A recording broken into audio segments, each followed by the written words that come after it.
How to change a drifty hover into a stable hover.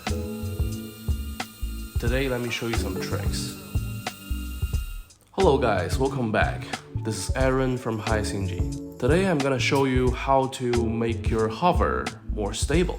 To complete this process, I'm gonna employ my trusty calibration tool. First of all, you need to put in the battery, but not powering on. Turn the drone upside down, hold it underneath.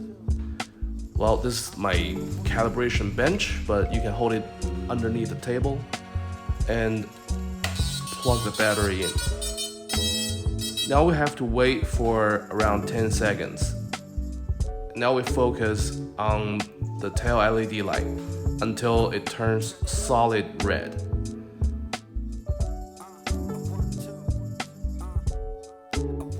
Alright, now we have a solid red LED tail light. Alright, so now we put it on a flat surface, let it sit. Alright, the tail LED is gonna turn green. This means the calibration process is starting. So let me turn this 90 degrees so you get a better view. Alright, so first of all, when the tail light is green, the drone wants us to calibrate the nose left position, which is like that. Alright, it turns blue, and then it wants us to go nose right, hold it still. Alright, yellow means nose down.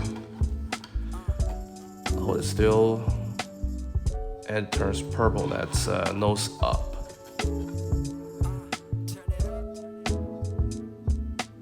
Okay, then it turns cyan, which means it wants us to go to calibrate an upside down position. So we just put it back underneath the bench, and it turns into slow blinking green. At this moment, I usually use the HiSingji app to connect to the drone, and I go to General Setting tab and see underneath the LED color configuration tab, there's an accelerometer calibration tab. Tap that once, it's gonna tell me level calibration completed. At this moment, we've done a full accelerometer calibration. Alright, for now, we can take the drone out there for a test flight and see how it goes. Alright, just a quick reminder, when you're doing the test flight, if the drone's still, say, drifting a little bit to the left, you can use the hover trim tab underneath the accelerometer calibration. That actually means, like, if your drone's drifting a little bit to the left, you actually want to give it some right trim. And remember to always tap save after you change the trim value. Since I didn't save it, I'll just tap disconnect, and we'll take this drone out there and give it a test flight and see how it goes. Alright guys, I'm at my flight testing room, and when you do the flight test, do make sure to find an open space, because if the drone drifts, you have more time to react. Alright, let's get it started. Arm and lift off.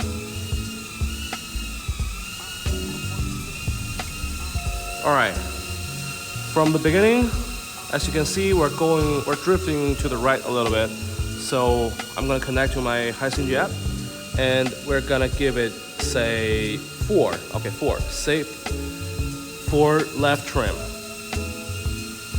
And you probably wouldn't notice that much, but it's going backward a little bit also, and it's still drifting to the right. Let me bring it back to the middle, and I'm gonna give it some more left trim. Safe. And also maybe some 4 trim. Just 2. Safe.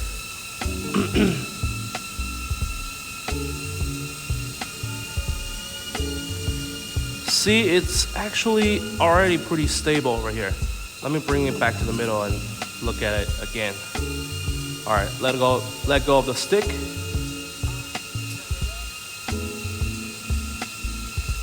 It's quite nice. Alright. Let me bring it back to the middle again. See how it goes? Let go of the stick.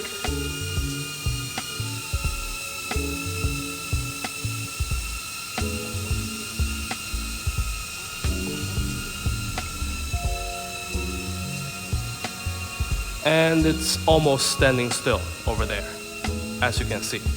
Alright, I'm happy with it. Let me bring it back down. Nice and slow.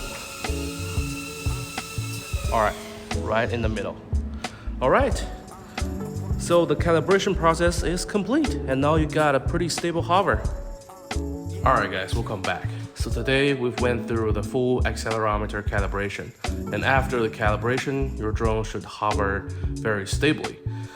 Also, if it seems like after the calibration your drone still drifts and the trimming doesn't help much, you can always just redo the 6 orientation calibration and trim it again for a better result. Don't worry, you can do it as many times as you need. And personally, I would suggest you to do the calibration every once in a while for the best flying experience.